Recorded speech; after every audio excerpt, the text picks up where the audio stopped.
Alright, so today I want to show you the potential of the Russo ball python. And I think the Russo is a little bit misunderstood. As a matter of fact, a lot of people call it het leucistic, indicating that it is a recessive mutation. As a matter of fact, it is codominant, so it's kind of interesting. If you have two copies of the gene, you get a leucistic, an all-white snake with blue eyes.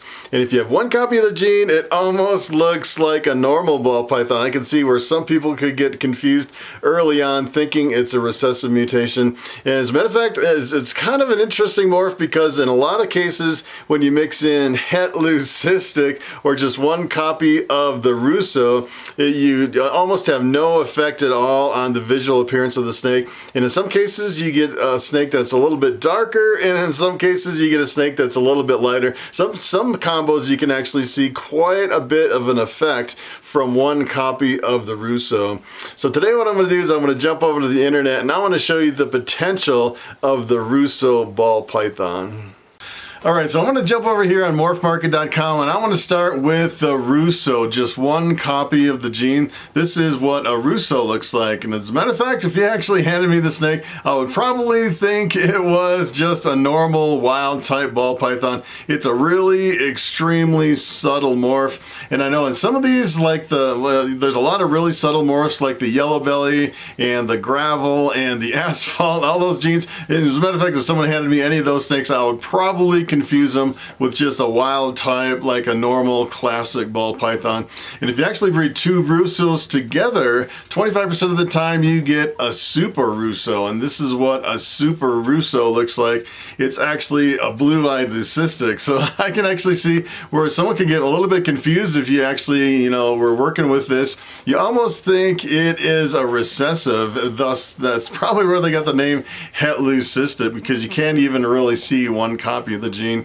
And the interesting thing is we actually call the Super Russo a white diamond. It's kind of a slang for that. As a matter of fact, it's also in the blue-eyed leucistic complex. So if you actually had one copy of the Russo gene and any other gene in the blue-eyed leucistic complex, you'd also get an all-white snake with blue eyes. So that's like the Mojave and the bamboo and the lesser, and there's a whole bunch of morphs in the blue-eyed leucistic that you can actually get white snakes if you breed it with a Russo. And the interesting thing is if you actually have other genes in the mix with the blue-eyed leucistic, you end up with a white snake that masks all of those genes. So take a look at this. This is actually a white diamond. This actually sold for $350. Pretty typical of a blue-eyed leucistic. But take a look at this one. This is actually the Super Russo clown. So it's kind of it's the first time I've actually seen this where you actually have a clown underneath the white snake. It looks like, a blue-eyed leucistic, and you can't even tell the clown is in there. In some cases you can actually shine like a UV light on the snake and see some patterns underneath. But if you're breeding like two Russo clowns together, you'll get a whole clutch of Russo clowns because you get the recessive and the super. And I'm not sure exactly how they produce this, but take a look at the price on this snake. This one was actually sold for $3,200. So you definitely want to know what genes are in there if possible, because that's kind of the disadvantage of the blue-eyed leucistic. If you have other genes kind of hiding in the background and you don't know for sure they're in there, sometimes you can sell a snake for a lot less. And if you're buying something like that, sometimes you can get a really good deal. You can pick up a lot of possible genes in the blue-eyed leucistic that you're kind of taking a gamble on if they're in there or not. And if you're wondering what a Russo clown looks like, take a look at this. I actually pulled one up. This is what a Russo clown. So for example, if you took that white snake, the Super Russo clown, and you bred it to a clown, every single offspring would actually be a Russo clown in the whole clutch. And if you take a look at this, it's kind of faded just a little bit, but I noticed on all the Russo clowns, it seems like the color's a little bit lighter and the pattern is significantly reduced compared to a clown. So it definitely has an impact on the visual appearance of a clown. Here's another one that works pretty well with Russo. This is actually a pastel, and if you're not familiar with pastel, essentially what it is, it pretty much brings out the yellow in the snake. There's different lines of pastel. Some are really bright yellow, some are a little bit more browned out, and I'd say typically pastels by themselves, as they age and mature, a lot of times the pastel will brown out. And a lot of times what it does is actually, you can see on this one, it has kind of the alien heads like you'd see in a normal, but a lot of times with pastel, it'll break up the pattern as well. And this is what happens when you mix Russo with pastel. Take a look at this. You can definitely tell it really mixes really well with pastel. Seems like it's one of the few genes that really kind of pops. And it makes a really impressive snake. It brings out a lot of the whites and kind of has this flame coming up the sides. Gives it a really kind of a whitish head. It's kind of an interesting combo. And if you take a look at the super pastel, it works good with super pastel too. So this is 2 copies of the codominant pastel gene. Gives it a little bit more yellow. Sometimes it fades out the yellow, gives it almost a little bit like a whiter yellow, and it breaks up the pattern even more. A lot of times in the super pastel, you'll get kind of these little kind of highlights right down the top of the snake. This is what happens when you mix the Russo with the super pastel. And I've actually seen some combinations that aren't quite as orange as this. A lot of different combos. There's quite a few variations of the super pastel and the Russo. I'd say this is probably one of the more extreme cases here. This is, you know, this is pretty reasonable too, $130, and this is back in 2017. Russo's been around for a really long time. I think it came out like in 2002. It was early on where it actually came out. Here's another one that's kind of interesting, works pretty well with Russo. This is actually the fire. So the fire is, as a matter of fact, if you breed 2 fires together, you get a white snake with black eyes. It's not in the blue-eyed leucistic. You can get the super fire. The cool thing about the super fire is a lot of times you'll actually have a lot of yellow down the top of the snake versus an all-white snake. This is what happens when you mix the Russo with the fire. You can definitely tell the Russo is in there. It definitely lightens the snake and kind of brings out a little more of the highlights on the sides, and it definitely kind of changes the pattern. That is the fire Russo. Here's another one. This is the hidden gene Woma. The hidden gene Woma is really a pattern reduction. It's some people consider it in the spider complex, so you kind of have to be careful if you're breeding this to like a spider or a champagne. You probably want to avoid doing something like that. This is what happens when you mix Russo with the hidden gene Woma. It's pretty awesome. Essentially, this is really enhancing the brightness of the snake. Brings out a lot of the whites, kind of breaks up the pattern a little bit. Doesn't really have the hidden gene Woma pattern anymore. Makes for a really impressive combo. Here's another one, the GHI, and I say the GHI is almost unaffected by Russo. There's a few that, you know, it works really well with Russo, and even the normal classic wild type, you can't tell it's in there. GHI, I'd say it's difficult for me to actually get a good example of with and without the GHI with the Russo, and to see a big difference. So this is the GHI. Essentially what the GHI is it breaks up the pattern, and it's a dark morph. So a lot of times if you mix GHI with other morphs, you'll have a really dark background and sometimes a really crazy pattern. It's pretty awesome in a lot of combos. And this is the GHI Het Russo. It's kind of interesting they call it Het Russo. A lot of times they'll call it Het Leucistic or just Russo. And it really, you can't even tell, you know, personally, I can't really tell that the Russo is actually in there. Maybe if you put it side by side with another one in the same clutch, maybe it would be just a little bit lighter.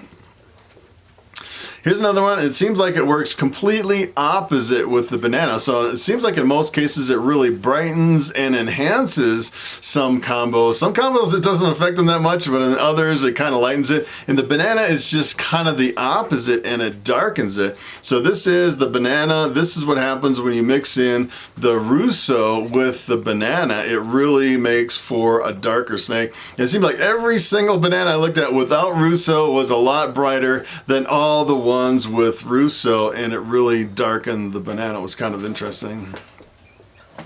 Here's another one where it doesn't really make much of an effect at all. This is a Lemon Blast, which is a pretty popular morph. I've produced quite a few Lemon Blast, which is the Pastel and the Pinstripe. Pretty awesome.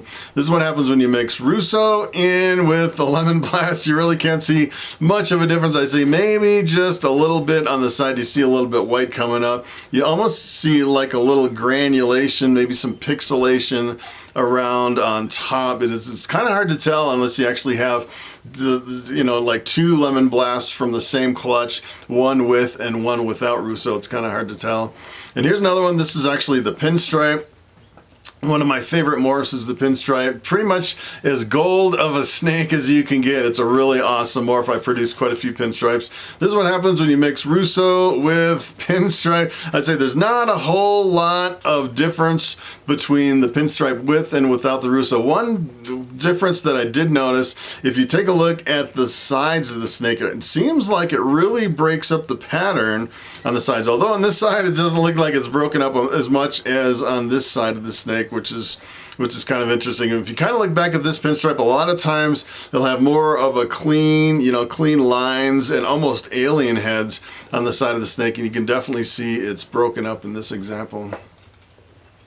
Here is an albino, and albino is pretty awesome. It's a recessive mutation, and I would say it does have quite a bit of an effect on the pattern of an albino. So a lot of times an albino will actually have almost alien heads like a normal ball python. It'll be a yellow and white snake with red eyes. It's a recessive mutation.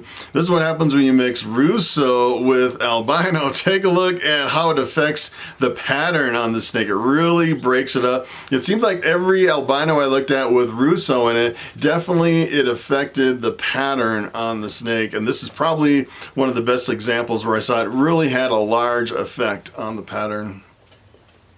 So there's two more snakes I wanted to show you. One is called an Invisiball, which is kind of interesting. There's a couple nicknames that, that are really only associated with Russo. As a matter of fact, this one happens to be a Russo Mystic, which both are in the blue-eyed leucistic. But if you take a look at this, it's not a completely white snake. You can see it has blue eyes, but the combination of these two, you can actually see some pattern coming through in the blue-eyed leucistic. I thought that was kind of interesting.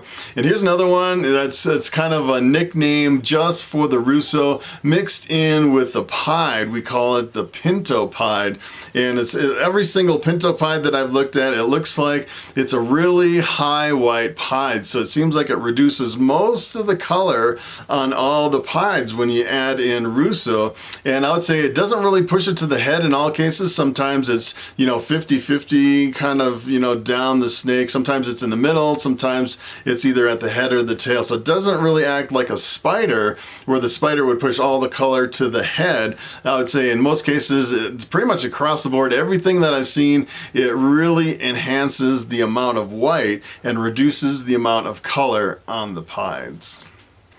All right, so it is time for the question of the day. And Light Prostatus asks, what if you get a coral glow and it's a female? And that is a very good question. As a matter of fact, I do have a coral glow that is a male maker, and I've been breeding them for a few years, and every single coral glow offspring that I've ever produced from that snake are all males. I don't get any females. It's kind of a weird anomaly, only with the coral glows and bananas.